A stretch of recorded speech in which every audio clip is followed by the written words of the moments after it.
Yakıt sıkıntısı, eleman eksikliği, ağır vasıta şoförlerinin eksikliği, İngiltere'de neler oluyor? Bugünkü konumuz bunlar olacak. Londra'dan herkese selamlar, ben Çiğdem Adan.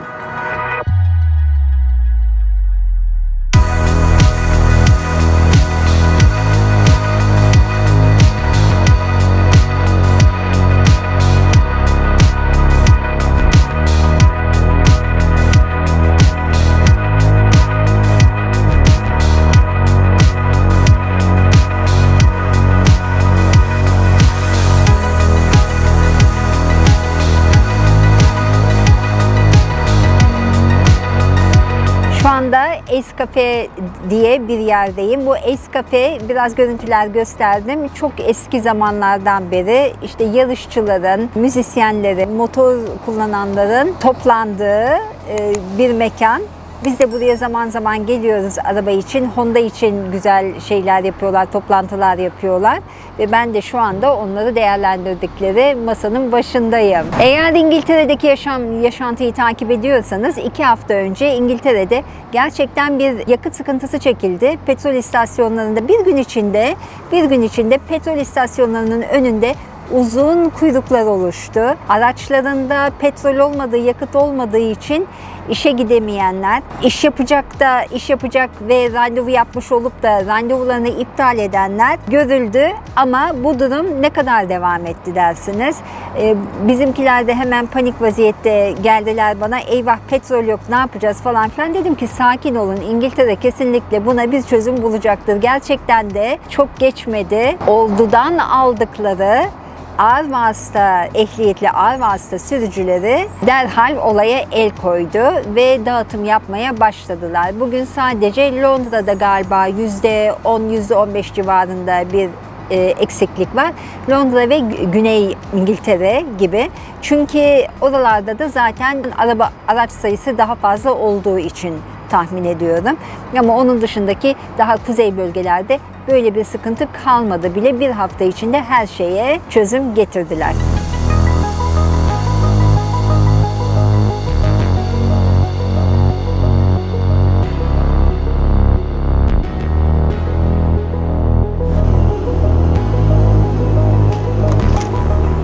Video çekerken bu arada mola verdim. Şimdi şöyle geldim. Marks & Spencer'a benzin alırken.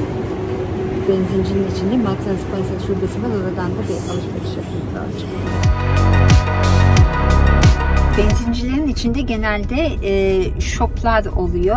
Bunlardan zincir olan shoplar, franchising veriyorlar. Bunlardan bir tanesi Marks & Spencer. İlk önce kafelerle başladı. Ondan sonra market zincirleri de benzincilerin içinde yer almaya başladı. Marks & Spencer bunlardan en çok sevdiğim benim. Gördüğüm zaman kaçırmıyorum. Muhakkak eve de 1-2 parça şey alıyorum. Benzinimi aldıktan sonra da akşam için 1-2 parça değişik bir şeyler aldım. Yine yağmur yağmaya başladı. Hava halbuki ne kadar güzeldi ne zamandır. İşte burada havalar hep böyle oluyor maalesef. Evet, biliyor muydunuz biz burada benzinimizi kendimiz dolduruyoruz. Pompacı çalışmıyor yani. Her gelen kendi benzinini doldurmak zorunda. Gerçi biz burada bir sürü işi kendimiz yapıyoruz ama bu da herhalde Türkiye'den farklı. Çünkü hala geldiğim zaman pompacıların çalıştığını görüyorum benzincilerde. Gördüğünüz gibi benzin sıkıntısı bitmiş vaziyette. Aslında ben bunu hani haber verme amaçlı yapmadım bu videoyu. Ağır vasıta kullanan arkadaşlarımız var ise ağır vasıta ehliyetli şoförler alınıyor. Yeni bir iş şeyi açıldı Eylül'ün sonunda. Şimdi 2 türlü şey var, 2 türlü müracaat var. Bir tanesi emergency, yani kısa vadeli vize müracaatları. Kısa vadelilerde 3 aylık galiba izin veriyorlar ve o 3 aylık içinde Avrupa Birliği'nden bir ehliyet istiyorlar. İşte bir takım şartları var. Şimdi hemen o şartları paylaşıyorum. Aralık ayına kadar ağır vasıta ehliyetli şoförler alınacak. Açık olunca hemen government'ın sayfasına baktım. Çünkü biliyorum ki shortage list diye daha önce vize müracaatlarında paylaştığım, yani iş istihdam açığı olan listeler arasına bunu dahil edecekler. Ağır vasıta ehliyeti şoförleri dahil edecekler diye düşünüyordum.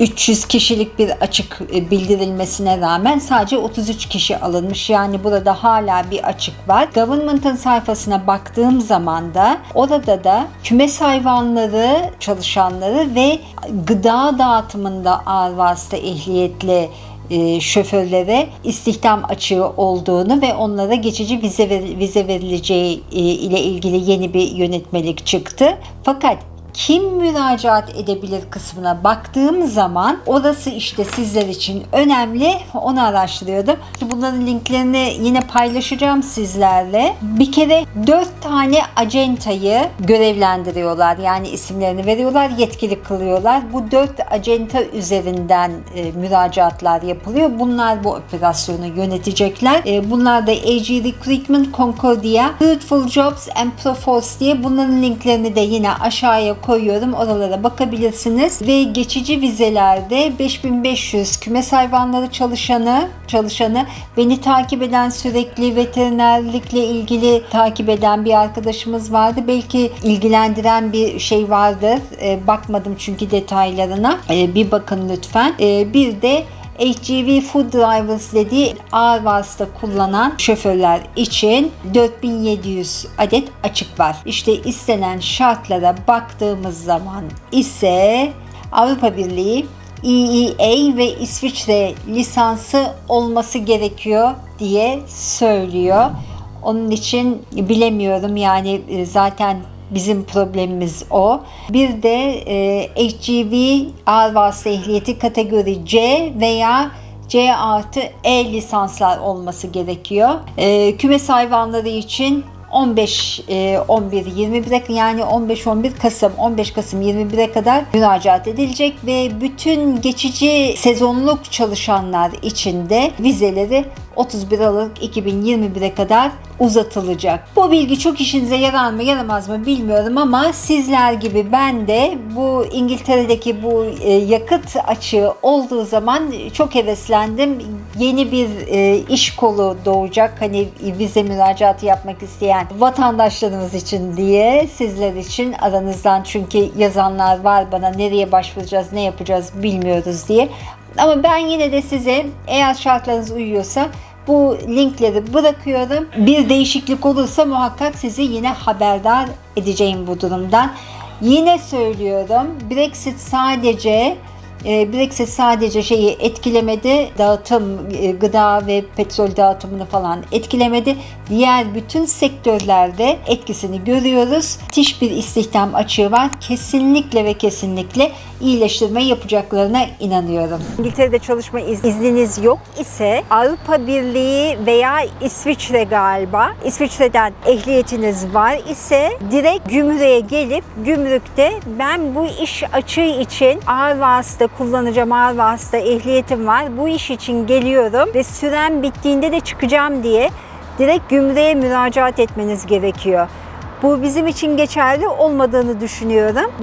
Bulgar Türkleri için geçerli olabilir bu, Bulgaristan'da yaşayan Türk vatandaşları için. Ama onun ötesinde bu emergency, acil ihtiyacı kapatmak için yaptıkları vize kabulünü uzatmak zorunda kaldılar. Her ne kadar hükümet Brexit'le bağlantı kurmuyorsa da, yani Brexit'le alakalı demiyorsa da, bu olay Brexit ile alakalı. Brexit ile pandemik birleşimi bir sonuç oldu. Gıda sektörünü de etkileyecek gibi. Aralık, yani Christmas öncesi insanlar sıkıntı çekmesin diye böyle iş müracaatları yapılacak. Bence şimdiden danışmanınıza müracaat edin. Yani danışmanınızla bir görüşün, araştırın bu konuyu derim.